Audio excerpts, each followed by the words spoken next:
पर्व त्योहार भारतीय संस्कृति का अभिन्न अंग है। यह हमारी परंपरा के प्रतीक है। अश्विनी मास के शुक्ल पक्ष की प्रतिपदा से नवमी तक मां की आराधना का पर्व नवरात्रि का आयोजन संपूर्ण देश में व्यापक पैमाने पर किया जाता है। जहां ये एक और भक्ति व आराधना का त्योहार है, वहीं दूसरी ओर हमारी सनातन परंपराओं में स्त्री के सम्मान का प्रतीकात्मक भी है। एक और भक्ति व आराधना का त्योहार है, वहीं दूसरी ओर हमारी सनातन परंपरागत में स्त्री के सम्मान का प्रतीकात्मक भी है। महाराजगंज के शहीद स्मारक में राष्ट्रीय दुर्गा पूजा समिति द्वारा गरबा महोत्सव डांडिया नाइट का आयोजन किया गया है। मुख्य अतिथि के रूप में लायंस क्लब के सदस्य सुप्रिया कुमारी ने मां की भक्ति भाव से आरती कर कार्यक्रम की शुरुआत की है। गरबा एवं गुजराती लोक नृत्य है जो स्त्री अर्थात शक्ति रूप को पूजन व उत्सव के रूप में मनाता है। मां के पूजन हेतु प्रयुक्त मटके में स्थापित दीप को गर्भ दीपक कहा जाता है। इसी के प्रज्वलित कर इसके चारों ओर गरबा किया जाता है। गुजरात से प्रारंभ गरबा आज संपूर्ण देश ही नहीं बल्कि विश्व में प्रसिद्ध हो चुका है।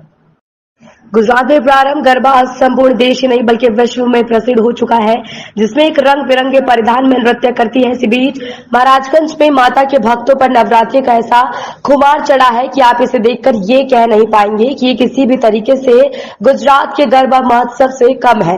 गौरतलब है कि गुजरात में नवरात्रि के दौरान 9 दिन तक गरबा महोत्सव का आयोजन किया जाता है, जिसमें महिलाएं डांडिया नृत्य करती हैं। आप तस्वीरों में देख सकते हैं कि महाराजगंज के गरबा महोत्सव में सुप्रिया कुमारी के साथ साथ महिलाएं डांडिया नृत्य करती हैं, लेकिन बिहार में गरबा की परिपाटी नहीं है। इसके लिए महाराजगंज से एक ऐसी तस्वीर सामने आई है जिससे महिलाओं को माता के भवनों में झूमते हुए देखकर आप आनंद से झूम उठेंगे और इसे दिखाकर ये कहेंगे कि किसी भी तरीके से महिलाओं का डांडिया महोत्सव किसी उत्साह से कम। क्लब सदस्य होने के साथ नवरात्रि में महाराजगंज में डांडिया का कार्यक्रम आयोजित किया गया है। क्या कुछ लायंस क्लब की सदस्य हूँ, साथ ही मैं महाराजगंज की बहू हूँ, बेटी हूँ। इस यहाँ की बहू और बेटी होने के नाते यहाँ की बेटियों और बहुओं का जो भी मन है वो जो भी फील्ड में आगे जाना चाहती है, मेरा कर्तव्य बनता है कि मैं उनके सपनों को पूरा करूँ। और आप देख सकते हैं कि पिछले साल की तरह कि इस साल भी डांडिया के आयोजन में पिछले साल के कई गुना ज़्यादा भीड़ हुई है। इसका मतलब है कि बच्चे और जो भी बच्चियाँ हैं और जो भी माताएं हैं, बहनें हैं, वो वाकई मन से यहाँ माता के दरबार में आकर के और झूम रहे हैं, रम रहे हैं और नृत्य कर रहे हैं, डांडिया खेल रहे हैं।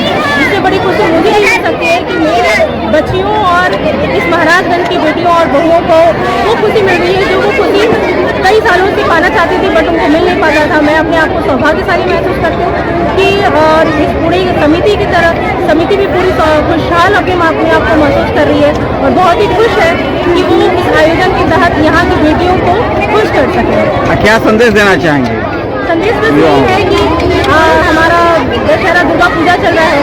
दुर्गा पूजा में जिस तरह से माता ने महिषासुर का वध करके असत्य पर सत्य की जीत हुई थी, उस तरह ही बच्चे और जो भी माताएं बहनें यहाँ डांडिया में आई हैं तो अपने अंदर जो भी है बुराइयाँ वो प्रयास है कि डांडिया खेलते खेलते माता के दरबार में आकर के और माता की भक्ति में रम के वो अपनी पूरी बुराइयों को छोड़े और जीवन में अच्छी अच्छाइयाँ ही ग्रहण करें और अपने जीवन में बहुत ही आगे बढ़े। मेरी माता से प्रार्थना करती हूँ और महाराजगंज वासी साथ ही इस राज्य और पूरे देश के वासियों के लिए उनकी मंगल कामना की कामना करती हूँ और